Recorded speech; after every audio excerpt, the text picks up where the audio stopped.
ஒரு நாள் நபி ஸல்லல்லாஹு அலைஹி வஸல்லம் அவர்கள் மக்களுக்கு முன்னால் அமர்ந்திருக்கும் பொழுது அவர்களிடம் ஒருவர் வந்து மார்க்கத்தின் அடித்தள பண்புகள் குறித்து கேட்கிறார்.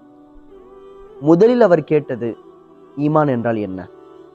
அதற்கு நபி அவர்கள் அல்லாஹுவையும் மறுமை நாளையும் தூதர்களையும் வேதங்களையும் நம்பிக்கை கொள்வது என்று பதிலளித்தார்கள். இரண்டாவதாக அவர் கேட்டது இஸ்லாம் என்றால் என்ன?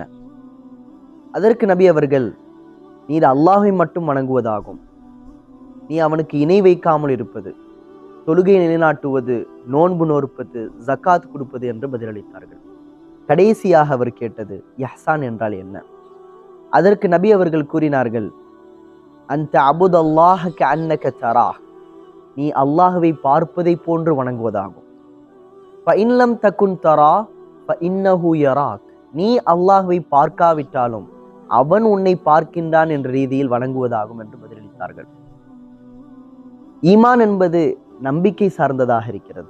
இஸ்லாம் என்பது அந்த நம்பிக்கையின் செயல் வடிவமாக இருக்கிறது. ஆனால் இந்த ஈமானையும் இஸ்லாமையும் அல்லாஹுவோடு இணைப்பது அல் இஹ்சானாகத்தான் இருக்கின்றது. இந்த ஈமானத்திற்கும் இந்த இஸ்லாத்திற்கும் அடித்தளமான வேர் அல் இஹ்சானாக இருக்கிறது. நான் ஆரம்பத்தில் கூறினேன் அல்லவா, அந்த ஒருவர் அவர்தான் ஜிப்ரீல் அலைஹிஸ்ஸலாம். அஸ்ஸலாமு அலைக்கும் வரஹ்மத்துல்லாஹ்.